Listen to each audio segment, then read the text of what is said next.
Bertie Bryce. There was a two-story. This man, he was Michael Carey. His wife disappeared. I think she was away for 2 days, and she came back again. And he maintained it wasn't his wife, and she was a changeling. And he done her in. He murdered her.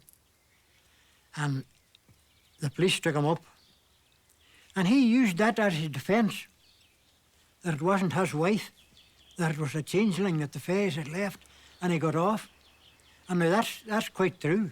Why would the fairies want to take away his wife? Oh, I don't know that. Why did the fairies do anything? There's some very strange habits now, there's no doubt about it.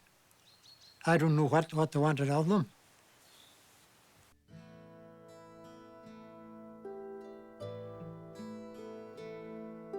My grandmother read me fairy tales, but she knew the difference between a fairy tale and a true fairy story.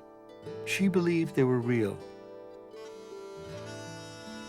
I was 13 when we travelled together to her beloved Highlands of Scotland, and when I questioned her on her belief in the fairies, she took me on a pilgrimage to the Isle of Skye to visit the places in the landscape the fairies are known to be.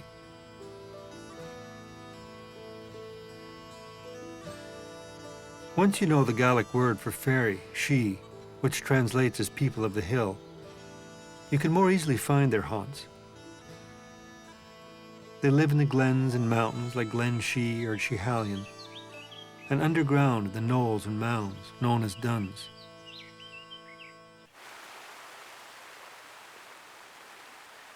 It was with stories and places like this that my grandmother convinced me, a cynical teenager, of the possibility of a fairy realm.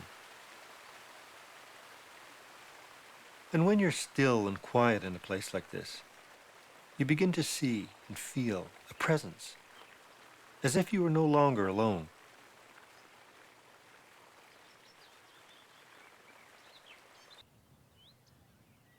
Something either exists objectively outside of ourselves in the physical world, or something doesn't exist. I'm just wondering whether the realm of the imagination, the realm in which fairies dwell, is in fact a sort of intermediate realm, neither completely in your head, neither completely in the world, but somehow crossing over, transcending the two, belonging to both and yet belonging to neither. And that, of course, is something which many educated, secular, scientifically trained Westerners find difficult to accept. They either exist or they don't.